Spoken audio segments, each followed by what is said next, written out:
नमस्कार दोस्तों, मेरे YouTube चैनल में एक बार फिर से आपका स्वागत है और मैं हूं अमित सिन्हा। कुछ टेक्निकल एरर की वजह से मैं कल एडिटोरियल अपलोड नहीं कर सका था, क्योंकि मौसम का कंडीशन कुछ ठीक नहीं था। अब से मेरा प्रयास रहेगा कि रेगुलर बेसिस पे एडिटोरियल अपलोड किया जाए। आज का एडिटोरियल बहुत ही बेहतरीन है और उसका कुछ वर्ड साइज में पहले देख लेते हैं हम लोग कौन कौन सा वर्ड उसमें यूज़ किया गया है। देखिए, पहला वर्ड इसमें यूज़ किया गया है इनकॉर्पोरेट। इनकॉर्पोरेट का मतलब होता है शामिल करना। इंक्लूड सजेशंस, किसी के सजेशंस को हम लोग शामिल करते हैं तो इनकॉर्पोरेट करना। IPC, Indian penal code. Defamation, defamation का मतलब होता है निंदा करना, क्षति करना, डैमेज करना। किसी के इमेज को हम लोग डैमेज करते हैं तो उस संदर्भ में डिफेमेशन का प्रयोग करते हैं। इंसाइटमेंट मीन्स होता है भड़काना या उकसाना या प्रोवोक करना। डिस्क्रिमिनेट का मतलब होता है भेदभाव करना। On the basis of colour, caste, religion हम लोग भेदभाव करते हैं तो क्या करते हैं, डिस्क्रिमिनेट करते हैं। इमिग्रेशन, IMMIGRATION, इमिग्रेशन का मतलब होता है अप्रवासी या पलायन करना। खास करके जिसमें आई लगा हुआ होता है ना तो इन होता है, यानी किसी दूसरे देश से इंडिया आना तो आई वाला इमिग्रेशन। और EMM से जो स्टार्ट होता है, इससे यहाँ से किसी दूसरे देश जाते हैं तो उसमें इमिग्रेशन होता है। डॉक्ट्रिन, डॉक्ट्रिन का मतलब एक विचार, मत या सिद्धांत। डिस्करेज, डिस्करेज करना, रोकना, निरुत्साहित करना, डिमोटिवेट करना। वल्नरेबल, कमज़ोर, वीक, दयनीय, easy to hurt. Inclusive, inclusive मतलब होता है संपूर्ण या पूर्ण, सम्मिलित रूप से, इंक्लूडिंग, इसको हम लोग पूर्ण भी कहते हैं या ऑल। ऑफेंस, अपराध, ऑफेंस अपराध। ग्रेवली, गंभीरता से। थ्रेटन, धमकी देना या डराना। क्रिटिसिज्म, आलोचना या निंदा करना।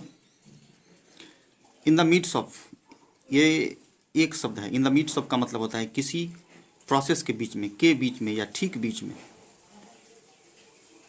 पिटफॉल्स, पिटफॉल्स मीन्स मिस्टेक्स, गड़बड़ी, झमेला भी कहते हैं इसको। स्ट्रक डाउन, इस एडिटोरियल में इसका प्रयोग किया गया है। स्ट्राइक डाउन का ही स्ट्रक डाउन बना है। स्ट्रक डाउन का मतलब हो गया खारिज करना। न्यूलीफाई कर देना, NULLIFY, न्यूलीफाई कर देना। एक बड़ा ही अच्छा वर्ड है लैकुना। लैकुना का मतलब होता है रिक्त या मिसिंग पार्ट। किसी में कोई चीज़ की कमी होती है तो लैकुना का प्रयोग हम लोग करते हैं।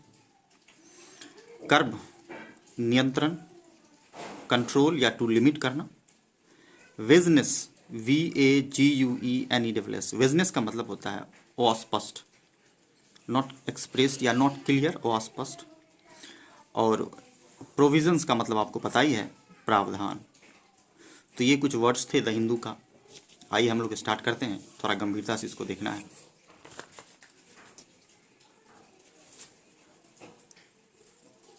ये आज का एडिटोरियल है 28।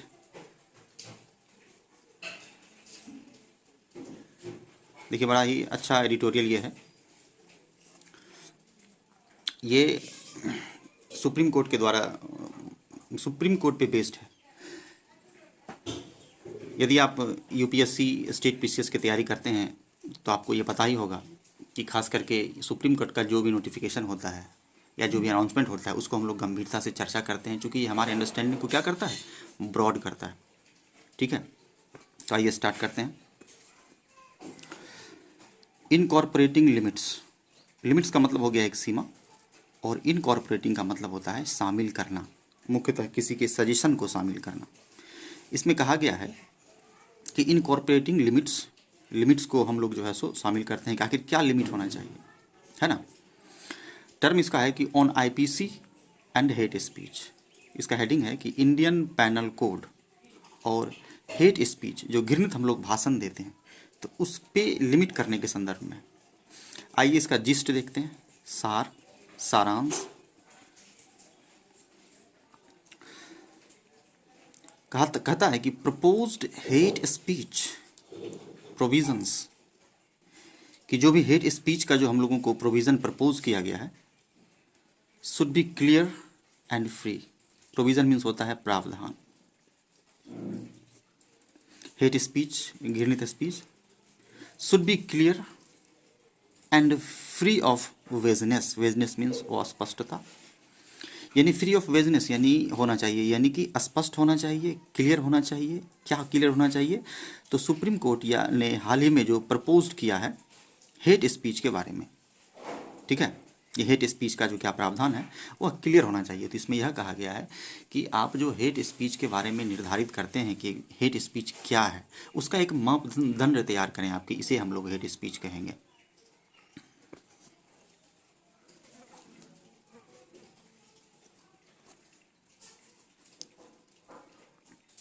आइए यहाँ से देखते हैं।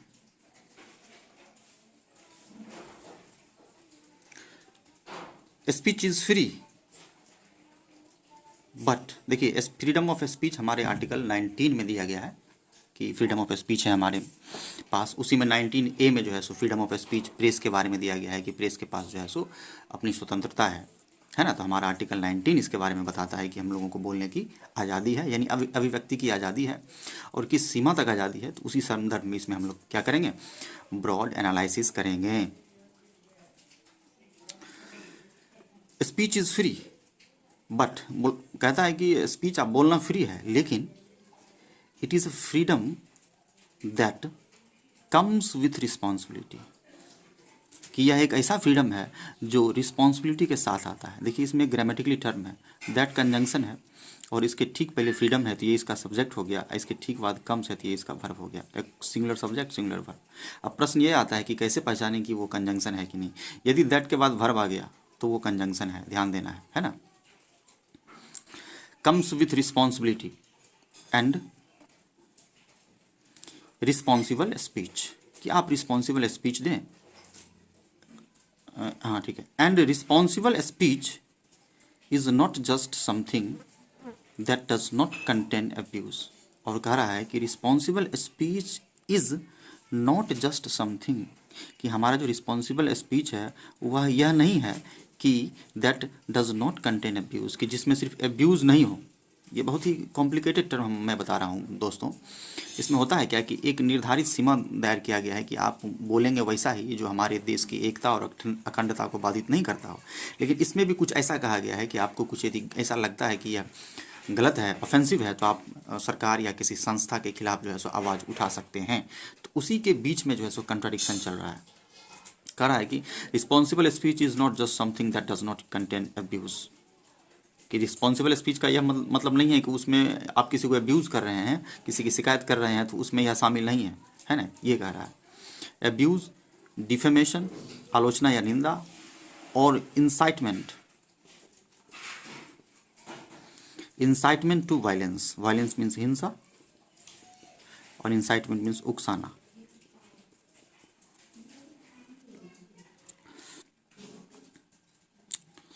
इट इज़ इंक्रीजिंगली सीन, यह इंक्रीजिंगली सीन किया गया है, यानी कि देखा गया है, as expression. It is increasingly seen as expression, यानी इसको एक एक्सप्रेशन के रूप में देखा गया है। दैट जो देखिए ठीक इसके बाद फिर वर्ब है ना, तो इसका मतलब ये क्या है, कंजंक्शन है, सॉरी प्रोनाउन है। यहाँ भी ये क्या है, ये प्रोनाउन है। दैट ये प्रोनाउन, प्रोनाउन ठीक बाद verb, expression that tends, tends means होता है प्रवृत्ति, that tends not to discriminate against और incite hatred toward group based. कहने का मतलब ये यहाँ से थोड़ा सा लाइन थोड़ा सा कॉम्प्लिकेशन किया है।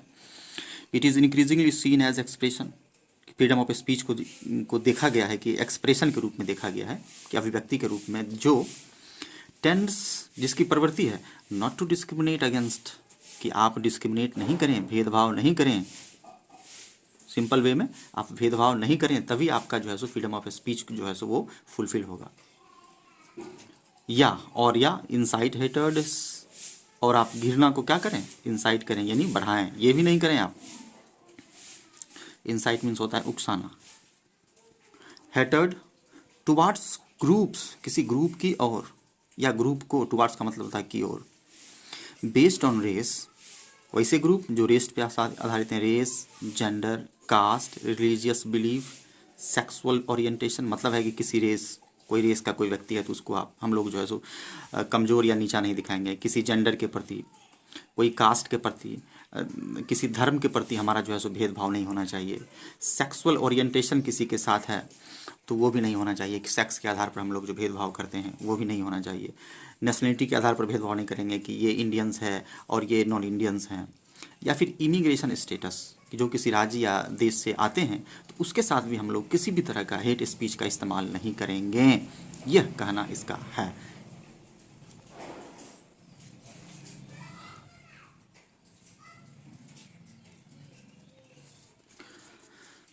द वर्ड, यह जो शब्द है, कौन सा शब्द, तो free speech. The word has moved away, moved away मतलब होता है दूर हो जाना।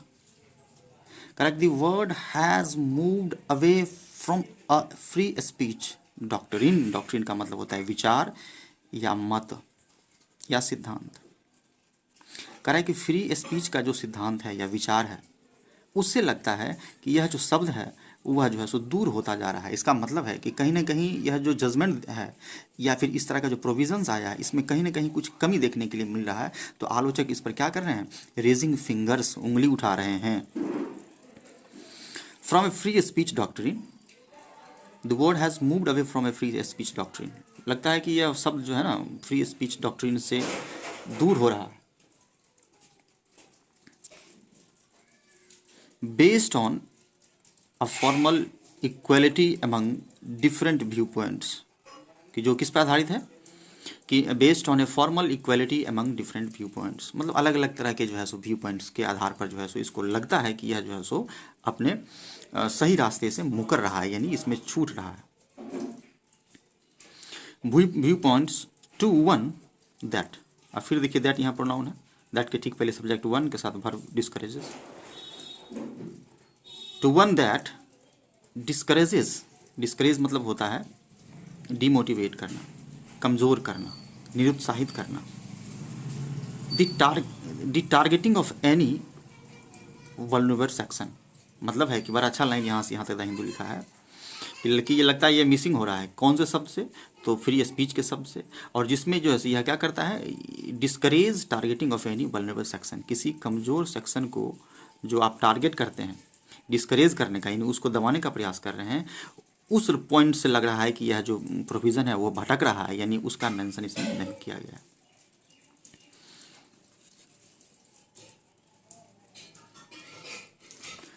The term hate speech, hate speech का जो टर्म है, and calls for laws, calls for मतलब डिमांड, आवश्यकता होना, कॉल्स फॉर लॉज दैट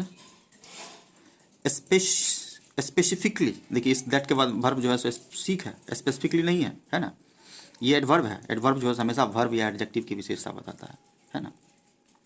ये भी फिर यहाँ पर नाउन का इस्तेमाल किया गया है, that specifically seek to punish it. Correct, the term hate speech and calls for laws that specifically seek to punish it arises from inclusive understanding of on the basis of speech is restricted in modern democracies। बड़ा अच्छा सा line यहाँ से भी है, थोड़ा सा complicated है, घुमा के दिया है, ध्यान से इसको हम लोगों को देखना है।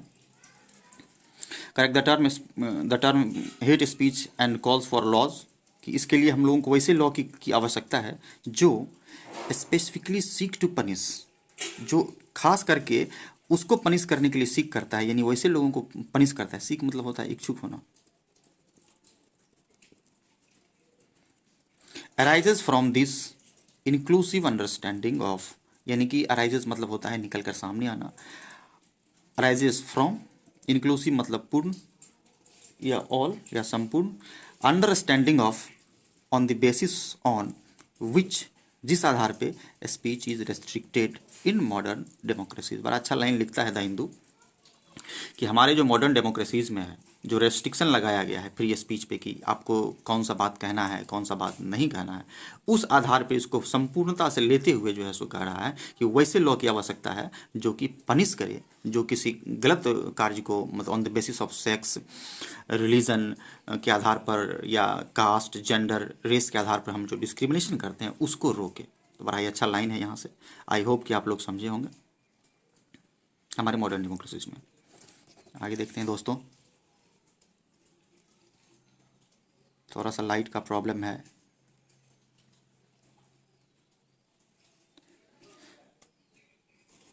इन दिस बैकड्रॉप, इसके पीछे या इसके पीछे का जो पहलू है, the proposal to incorporate provisions. देखिए प्रपोजल मतलब हो गया प्रस्ताव, टू इनकॉर्पोरेट यानी शामिल करना, प्रोविजन मतलब प्रावधान। कह रहा है कि the proposal to incorporate provisions, यानी इस प्रावधान को जो शामिल करने का जो प्रपोजल है, प्रस्ताव है, अगेंस्ट हेट स्पीच, किसके, तो हेट स्पीच के against, in the panel law is quite welcome.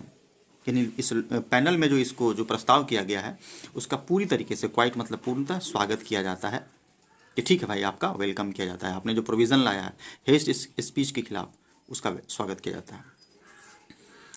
अब देखिए यहाँ क्या कह रहा है, थोड़ा सा ग्रामेटिकली भी इसमें है कि अ कमिटी, एक committee appointed by the union home ministry, union home ministry के द्वारा जो एक कमिटी को अपॉइंट किया गया था, मनोनीत किया गया था, कॉमा दिया गया है ना, टास्क विथ, देखिए ये वर्ब है इसका जो ये जो कॉमा के बाद जो वर्ब का प्रयोग होता है उसका सब्जेक्ट हो गया आपका ये पहला वाला जहाँ सेंटेंस स्टार्ट हुआ, कमिटी। इस कमिटी का वर्ब ये अपॉइंटेड है, इसके अकॉर्डिंग देख रहे हैं टास्क विथ ये वर्ब है, इसका आगे कॉमा लगाएगा तो उसका भी सब्जेक्ट यही होगा।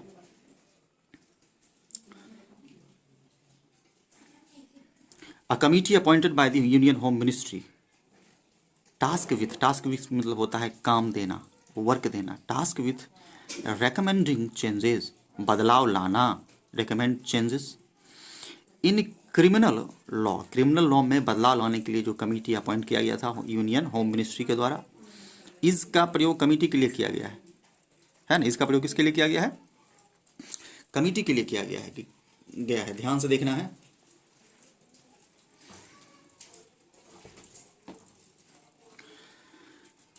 इज नाउ सीकिंग टू मतलब इच्छा होना, इज सीकिंग टू, कौन सीख कर रहा है, तो committee, a committee is seeking to. दोस्तों हमने देखा कि यह कला दो हिंदू का जो है सो काफ़ी फेमस है कि कॉमा लगाकर सब्जेक्ट के साथ वर्ब को जोड़ने का। ए कमिटी का verb task with, a committee का वर्ब कॉमा लगाने के बाद is now seeking to formulate new provisions, नया प्रोविजंस फॉर्मुलेट करने के लिए इच्छुक है कमिटी, दैट जो कि will make hate speech a separate offence, जो हेट स्पीच को एक अलग तरह का जो है सो ना ऑफेंस बना देगा। ऑफेंस मतलब होता है क्राइम, यदि आप हेट स्पीच देते हैं तो वह एक क्राइम के अलग कैटेगरी में जो है सो क्या होगा, सेपरेट हो जाएगा, चला जाएगा। The term hate speech may not be used, और उसका इस्तेमाल नहीं किया जाएगा, but the panel is examining,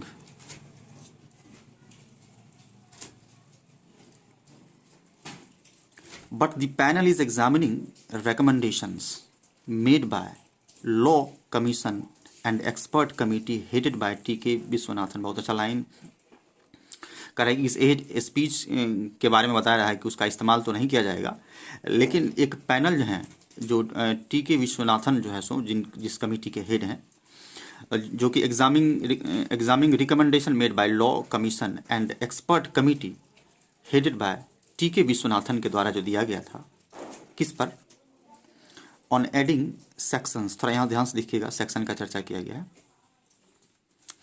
153C 153C 505A 505(1) to the Indian penal code, ये धारा है, सेक्शंस में धारा।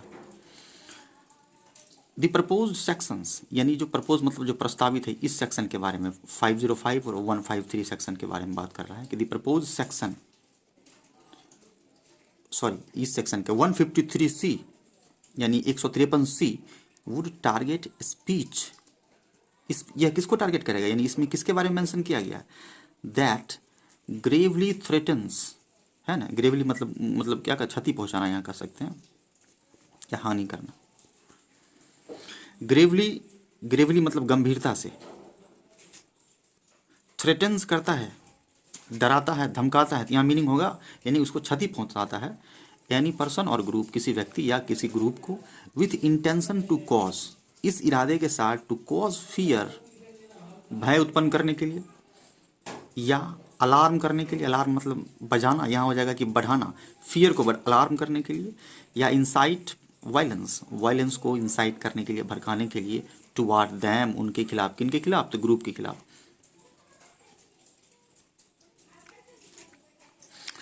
एंड प्रिस्क्राइब्ड, प्रिस्क्राइब मतलब होता है नसीहत देना या सलाह देना, और यह कमिटी रिकमेंड क्या किया है, prescribed a sentence of 2 years, 2 साल की सजा, सेंटेंस मीन सजा, इन प्रिजन, जेल में, एंड ए फाइन, 2 साल की सजा भी होगी और फाइन भी होगी।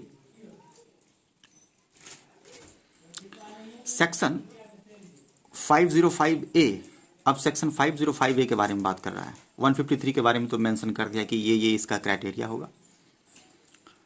ऑन दी अदर हैंड, यानी दूसरे संदर्भ में या दूसरे हैंड की ओर से, प्रपोज टू पनिश, प्रपोज करता है, प्रस्तावित करता है कि टू पनिश स्पीच, स्पीच को पनिश करें। यहाँ स्पीच पनिश करने का मतलब होगा कि वैसे व्यक्ति को पनिश करें जो हेट स्पीच देता है या उसको प्रोवोक करता है, और राइटिंग या हेट स्पीच लिखता है, दैट जो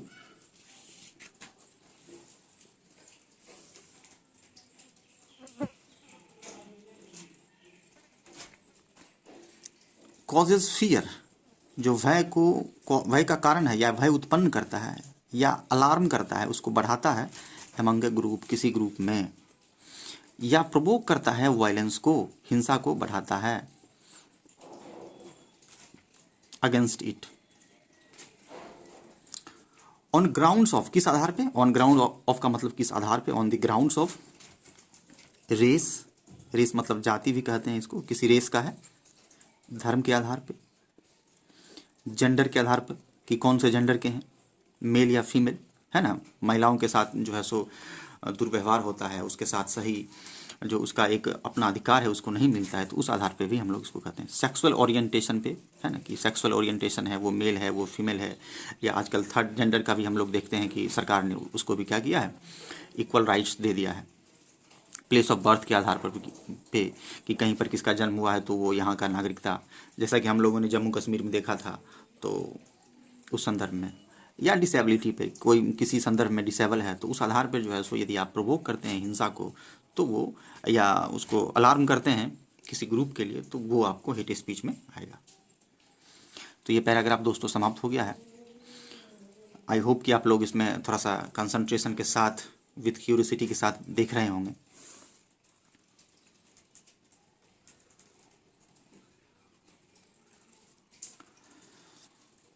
the committee for reforms in criminal laws, कह रहा है कि क्रिमिनल लॉ में रिफॉर्म करने के लिए, रिफॉर्म मतलब होता है संशोधन, the committee for reforms in criminal law में संशोधन करने के लिए जो कमिटी है, attracted criticism when it was formed last year, कि लास्ट ईयर जब इस कमिटी को बनाया गया था तो अट्रैक्टेड क्रिटिसिज्म, बड़ा ही अच्छा शब्द द हिंदू ने प्रयोग किया है, ध्यान से देखिएगा, आलोचना झेलना, आलोचना, और कह सकते हैं कि अट्रैक्टेड क्रिटिसिज्म, आलोचना होना।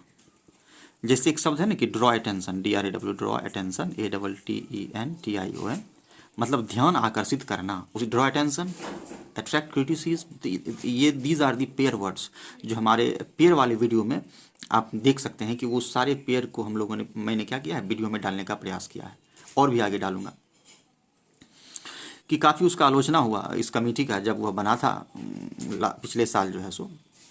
एज मैनी फियर्ड, बहुत सारे लोग फियर्ड हो गए, डर गए। यहाँ मैनी का मतलब होगा जितने भी क्रिटिसिज्म करने वाले हैं।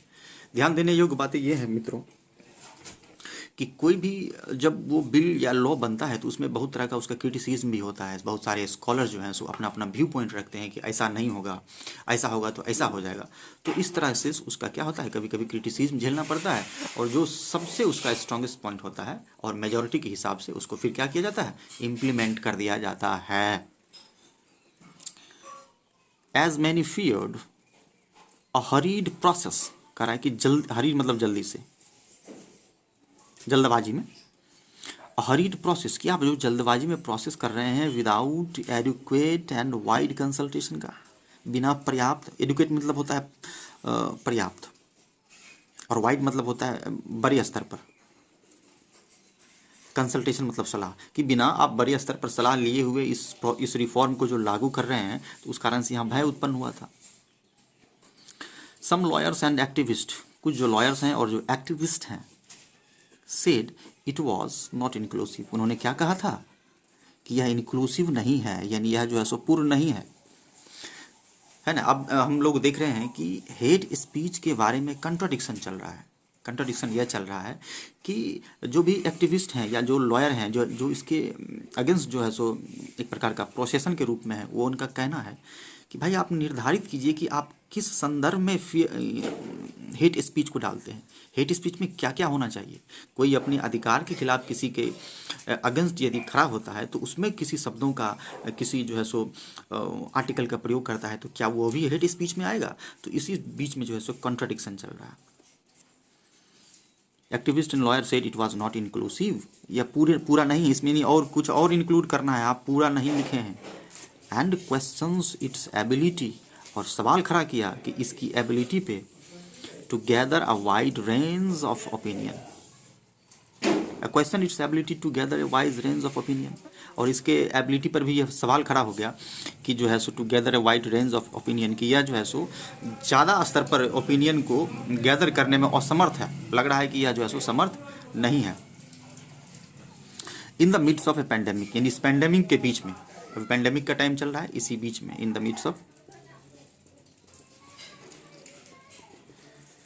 वेदर को लेकर मित्रों थोड़ा सा लाइट का प्रॉब्लम चल रहा है,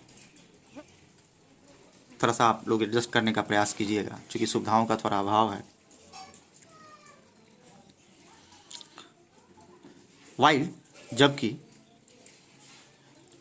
सच पॉइंट्स ऑफ क्रिटिसिज्म, देखिए फिर यहाँ पर जो है ना एक बहुत ही अच्छा लाइन का प्रयोग द हिंदू करता है, तो ये आपको एग्जाम पॉइंट ऑफ व्यू से भी काफ़ी इंपॉर्टेंट है दोस्तों, कि सच पॉइंट, सच के बाद हम लोगों को पता है कि प्लूरल नाउन का प्रयोग करते हैं।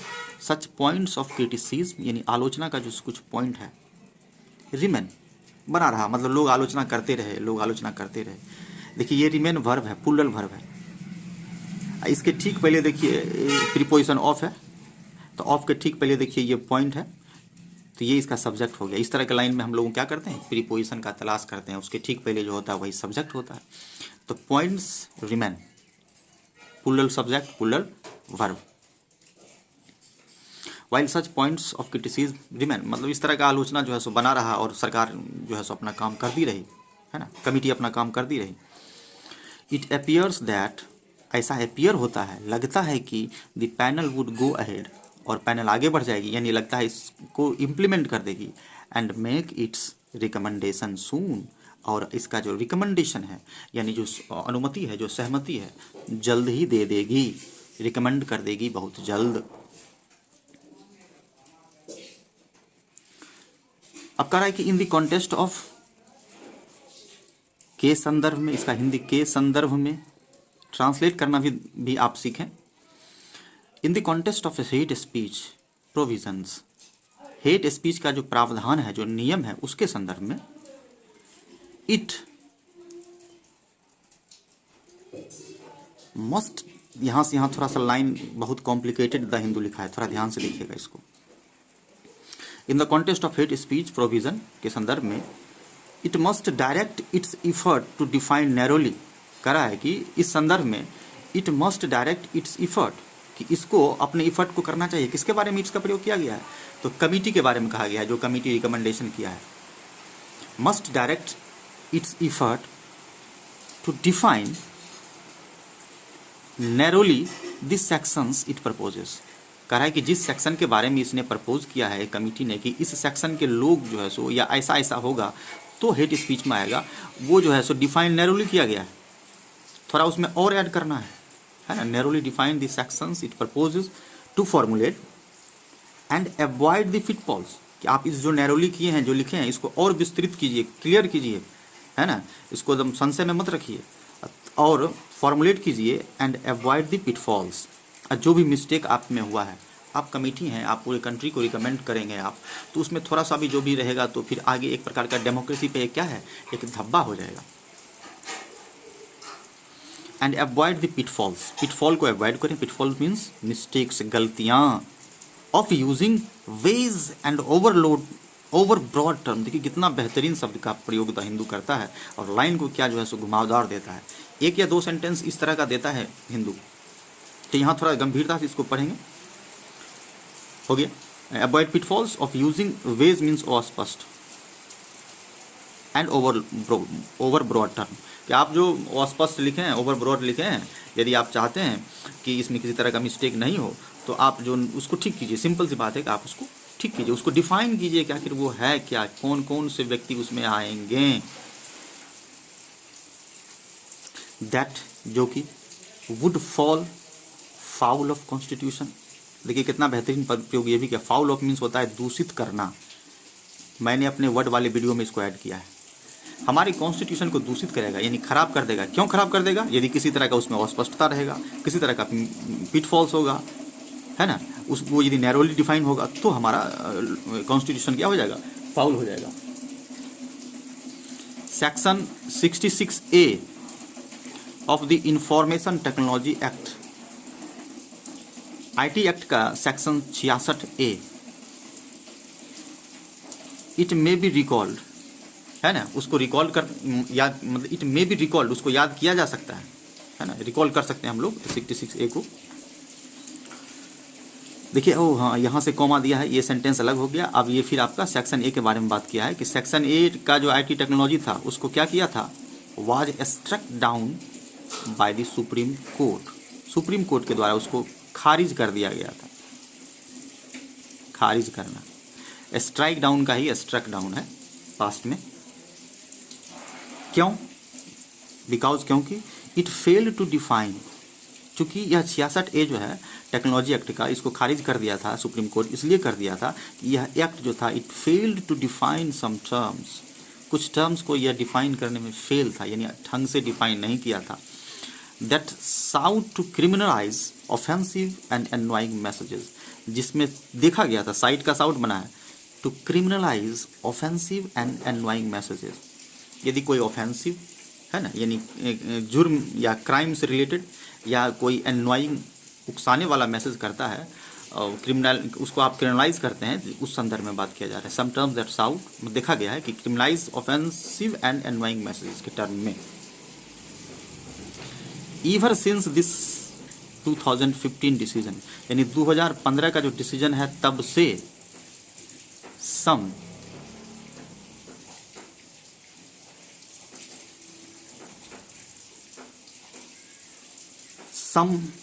गवर्नमेंट्स, कुछ सरकारें, अब यहाँ कुछ सरकारें का मतलब हो जाएगा राज्य सरकार। See a lacuna in the law, lacuna का मतलब होता है मिसिंग, कुछ छूट जाना, लिख रहे हैं बीच में कोई चीज़ छूट गया, रिक्त हो गया। तो कुछ सरकार का कहना है कि देखते हैं कि अ लैकुना इन द लॉ, कि लॉ में कुछ छूट गया है, या जो रिकमेंडेशन किया गया इसमें कुछ कमी है। लैकुना, छूट जाना, missing. Concerning offensive messages, concerning मतलब शामिल करते हुए, ऑफेंसिव मैसेजेस को शामिल करते हुए, यदि आप घृणित मैसेज करते हैं उसके संदर्भ में जो है सो लग रहा है कि ऐसा कुछ छूट गया है। किस पे? तो इंटरनेट पे यदि आप ऑफेंसिव मैसेजेस का प्रयोग करते हैं। If at all new sections, यदि सभी जो नए सेक्शंस हैं जो आप रिकमेंड किए हैं कि ये सेक्शन को इसमें शामिल किया जाएगा, आर टू बी इंट्रोड्यूस, उसको इंट्रोड्यूस कर दिया जाए, इट शुड बी क्लियर, लेकिन क्लियर होना चाहिए, स्पष्ट होना चाहिए, that what is sought to be punished, यही इसका लाइन है। क्या क्लियर होना चाहिए कि what is sought to be punished, साइट का साउट बना है कि किसको आप पनिश कीजिएगा, किसको साइड ले रहे हैं कि पनिश करेंगे, किसे देख रहे हैं कि पनिश होना चाहिए, किसको? Is incitement to violence, what is sought to be punished, is incitement to violence और एडवोकेसी ऑफ हेटेड, कि जो वायलेंस को इंसाइट करता है, बढ़ाता है हिंसा को, या एडवोकेसी ऑफ हेटेड, घृणित जो घृणा को जो है सो बढ़ाता है। एडवोकेसी मतलब होता है बोलना या वकालत करना, या पोजिंग एन इमिनेंट थ्रेट, देखिए दोनों एक वर्ड है, कि एक जो है सो गंभीर खतरा, इमिनेंट थ्रेट मीन्स गंभीर खतरा, और and posing an imminent threat to public order, public order को जो इमिनेंट थ्रेट उत्पन्न करता है, और टारगेटेड ग्रुप को, किसी ग्रुप को टारगेट करके।